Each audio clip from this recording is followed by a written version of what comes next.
गौरव लगता कर तुम्हें भी रास्ते में आप लोग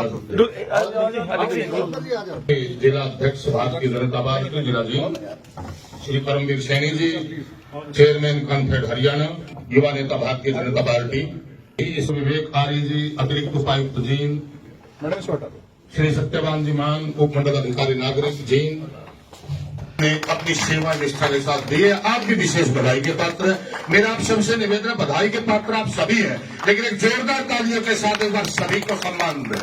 हमारे इन सम्मानित अधिकारियों को सम्मानित किया, आपका बहुत बहुत धन्यवाद। की जो युवा पढ़े लिखे से जाएगा सुशासन व्यवस्था।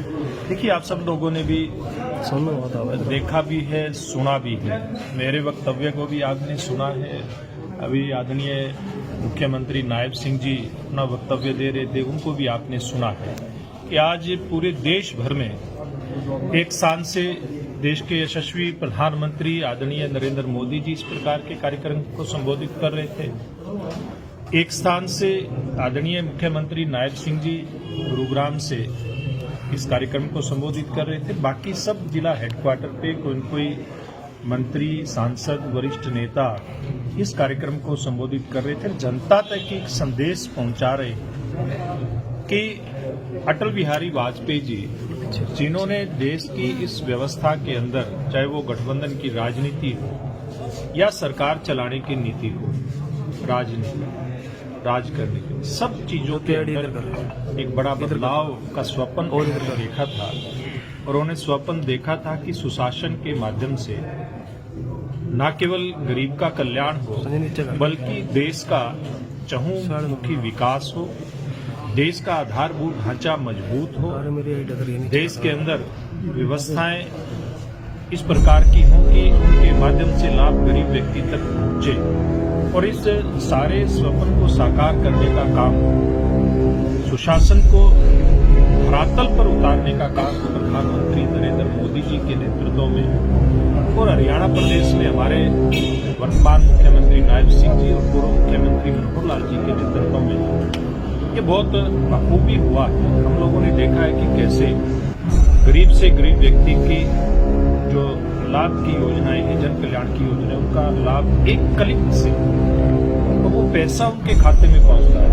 चाहे वो गरीब कल्याण की योजनाएं या किसान की फसल की बिक्री का पैसा या फसल के मुआवजे का पैसा या फिर बेरोजगार नौजवान को कैसे हम लोग मेरिट के आधार पर रोजगार दे करके और पूर्व की व्यवस्था जो पूरी तरह से चरमराई हुई थी अब उसके अंदर बदलाव करना, ये सारे काम हमारी सरकार ने सुशासन के माध्यम से किए हैं। और मैं ये समझ सकता हूँ और ये मैं दावे के साथ कह सकता हूँ, इस व्यवस्था परिवर्तन के कारण से इस प्रकार का एक लक्ष्य देश के प्रधानमंत्री नरेंद्र मोदी जी ने तय किया है कि 2047 तक भारत विकसित राष्ट्रों की श्रेणी में होगा, दुनिया की सबसे बड़ी अर्थव्यवस्थाओं में से एक होगा।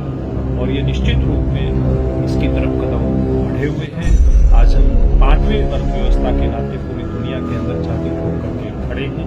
पूरी दुनिया में भारत का परचम फहरा रहा है और वो दिन दूर नहीं जब भारत विकसित राष्ट्र की श्रेणी में होगा। इसी सुशासन के रास्ते पर चल करके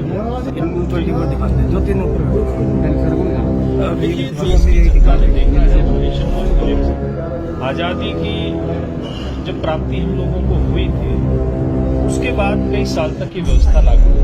1967 के चुनाव तक इस प्रकार की व्यवस्थाएं देश के अंदर थी और देश की जनता उसका भरपूर लाभ उठा रही थी। रोज रोज इलेक्शन नहीं होते थे, ना देश का पैसा ज्यादा खर्च होता था, देश की मशीनरी का समय बचता था और आम आदमी भी चुनाव के अंदर जिस प्रकार से लगता है उसको परिश्रम करना पड़ता, उसकी भी बचत होती थी।